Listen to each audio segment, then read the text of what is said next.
Hey guys, how's it going? Figured I'd do something outside the box. Yeah, whatever. Anyway, let's go ahead and talk about the Sega Genesis. However, the Sega Genesis released back in the 90s. It was pretty much before the Sega Saturn and before the Sega Dreamcast, of course.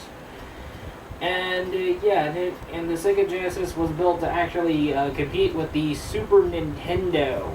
So, yeah, back in its early days, advertising, Genesis does, what Nintendo don't kind of crap. We get through these back in the good old days. But, however, what do we know about the Sega Genesis?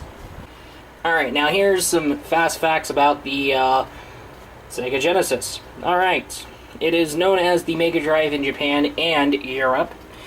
And it had system attachments such as the Sega CD, which allowed people to do 16-bit full-motion video CD-based gaming. And the 32X, which pretty much gave the Genesis high advancements in 3D technology. Both failed. And however, yes, you do remember the Game Genie. However, there are Game Genie codes that do allow imports, which is good. It's a really great thing. Also, do keep in mind that the Genesis was originally released with a 3-button controller until a 6-button controller was made. Now, a lot of you guys want me to go ahead and talk about Sonic the Hedgehog, because, hey, Sonic the Hedgehog originated on the Sega Genesis. Alright, here it goes. There are some first-party titles that made Sega and defined Sega. And, for example, Shinobi 1, 2, and 3. Probably not 1, but hey, 2 and 3. We have Streets of Rage 1, 2, and 3. And we have Castlevania Bloodlines and Contra Hard Corps. And, yeah, it's pretty great. Let's go ahead and check out the games I collected for the Genesis. Okay, now I am very lucky to, score some games complete in box. Probably not manual, but hey, CIB, in box. Alright, so yeah, let's go ahead and get started. Anyway, Spider-Man, X-Men, Arcade's Revenge, Flying Edge.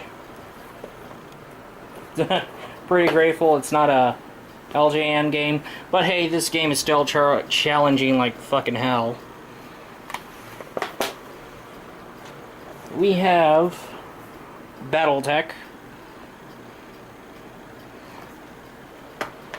And we have Beware the Ultimate Evil of Warlock. Yeah, I know it just probably says Warlock, yeah, Warlock. But it's an Acclaim game, and hey, I'm a fan of Acclaim. I like Turok, come on. Turok Dinosaur Hunter? Who does not remember that?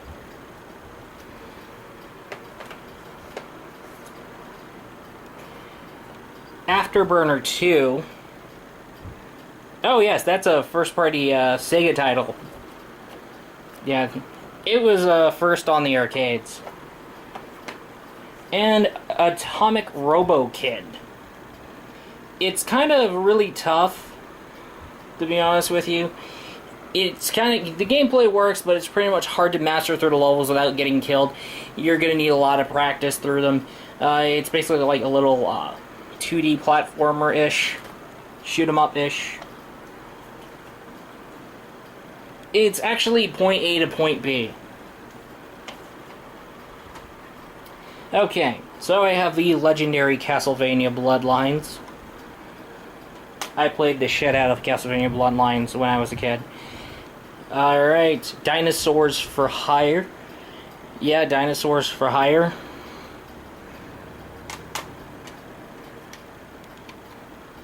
Strider. Yeah.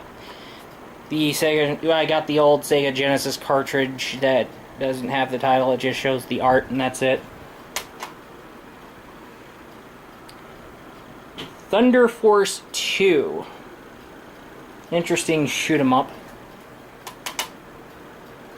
Oh yes, and Raiden Trad.